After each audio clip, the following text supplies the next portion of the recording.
Hi అండి, welcome to my channel. రోజు ఈ వీడియోలో ఉసిరికి నిల్వ పచ్చడి ఎలా చేసుకోవాలో చూపించబోతున్నా అండి. ఇది పక్క కొలతలతో చూపిస్తున్న అండ్ ఈజీ మెథడ్లో. వీడియో చూసాక వంట రాని వాళ్ళు కూడా చాలా ఈజీగా ఈ పచ్చడి పెట్టగలుగుతారండి. నేను చెప్పిన ఈ కొలతలతో కనుక చేస్తే పచ్చడి చాలా టేస్ట్ ఉంటుంది, చాలా బాగుంటుందండి. మరెందుకు లేట్ చేయకుండా వీడియోలోకి వెళ్దామా? ఓకే, స్కిప్ చేయకుండా ఈ వీడియోని చూడండి. ఓకే అండి, ఈ పచ్చడి ఎలా చేయాలో చూద్దాం రండి.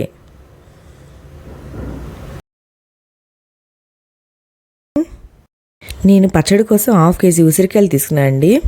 వాటిని వాటర్లో శుభ్రంగా కడుక్కొని పొడి క్లాత్తో నీట్గా తుడుచుకోవాలి. నేను ఇక్కడ ఉసిరికాయల్ని ఆవిరిలో ఉడకబెట్టి చేస్తున్నా అండి. మామూలుగా అయితే ఆయిల్లో ఫ్రై చేస్తారు. మా అత్తగారు చెప్పారు ఇలా ఆవిరి మీద చేయి చాలా బాగుంటుందని చెప్పారు. సరే ట్రై చేద్దామని చేశా. చాలా బాగుందండి పచ్చడి అయితే. నేను ఇక్కడ ఇడ్లీ గిన్నె తీసుకొని దాంట్లో కొంచెం వాటర్ పోసి ఆ ప్లేట్ మీద ఉసిరికాయలు పెట్టుకున్నాను. ఒక 10 మినిట్స్ హై ఫ్లేమ్ మీద పెట్టండి. ఇప్పుడు ఉసిరికాయలు అనేది మెత్తగా అయిపోతాయి 10 మినిట్స్లో. ఇదిగోండి, ఉసిరికాయలని బాగా ఉడికినాయి. స్పోక్తో అన్నీ చూడండి. ఒక గిన్నెలోకి వేసుకొని పక్కన పెట్టుకుందాము.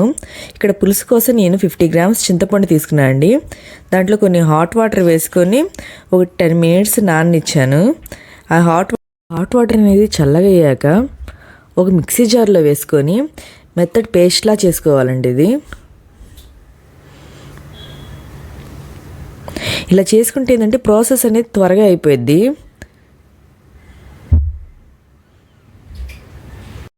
తర్వాత ఒక కడాయి పెట్టుకుని స్టవ్ మీద, అంటే లో ఫ్లేమ్లో పెట్టుకొని దాంట్లో 1 స్పూన్ ఆవాలు, 1/2 స్పూన్ మెంతులు వేసుకొని కొంచెం లైట్గా ఫ్రై అయ్యేలాగా వేపుకోవాలండి. అంటే ఆవపిండి మెంతిపిండి తయారు చేసుకోవాలి దీనికోసం. లైట్ ఫ్రై అయ్యాక వాటిని పౌడర్లా చేసుకోవాలి. నెక్స్ట్ నేను 1/2 కేజీ అదే కడాయిలో 250 గ్రామ్స్ ఆయిల్ వేసుకోవాలి. ఆయిల్ హీట్ అయిన తర్వాత 4 ఎండుమిరపకాయలు, 1 స్పూన్ ఆవాలు, ఒక 1/2 స్పూన్ మినపగుళ్ళు వేసుకొని అవి కూడా ఫ్రై అవ్వనివ్వాలి. తర్వాత మనం గ్రైండ్ చేసి పెట్టుకున్న చింతపండుని దాంట్లో వేయాలి.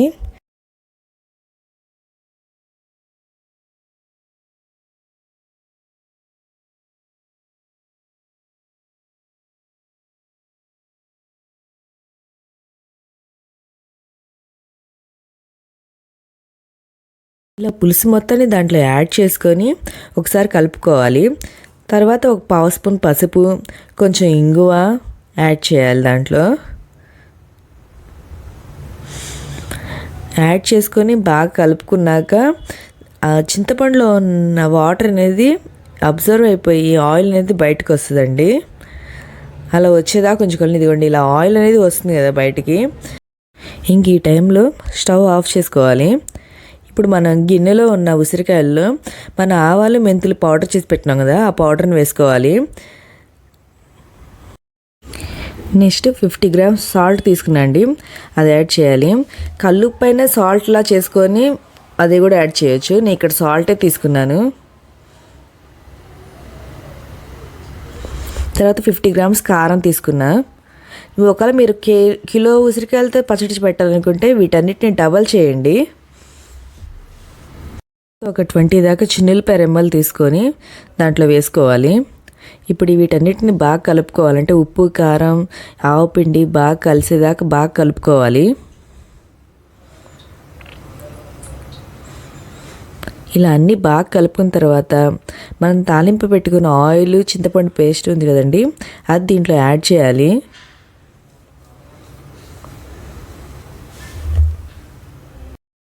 ఇలా మొత్తాన్ని దాంట్లో యాడ్ చేసుకున్న తర్వాత బాగా తిప్పుకుంటూ ఉండాలి, కలబెడతా ఉండాలండి బాగా. అంటే ఈ కారము, ఉప్పు అన్నీ బాగా కలిసిపోయి ఉండాలి. ఒకవేళ మీరు కిలో దాంతో పెట్టుకుంటే ఈ కొలతలన్నిటిని డబల్ చేసుకోండి. ఈ ఉసిరికాయ పచ్చడి అయితే టేస్ట్ చాలా బాగుంటుందండి. వేడి వేడి అన్నంలో ఒక ఉసిరికాయ ముక్క వేసుకొని అన్నం తింటుంటే ఉంటుంది, టేస్ట్ సూపర్ ఉంటుంది. ఇలా మొత్తాన్ని బాగా కలుపుకోవాలి. ఒకవేళ మీకు ఆయిల్ సరిపోలేదనిపిస్తే కొంచెం ఆయిల్ వేసుకోండి. నాకైతే ఇక్కడ సరిపోయింది.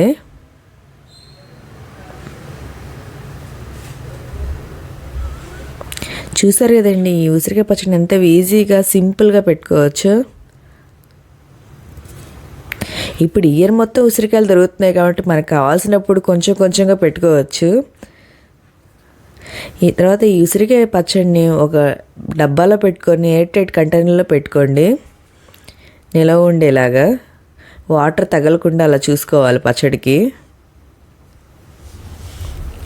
ఓకే అండి, ఈ వీడియో మీకు నచ్చింది అనుకుంటున్నా. నచ్చితే లైక్ చేయండి, షేర్ చేయండి, సబ్స్క్రైబ్ చేయండి. Thank you friends. Thank you for watching.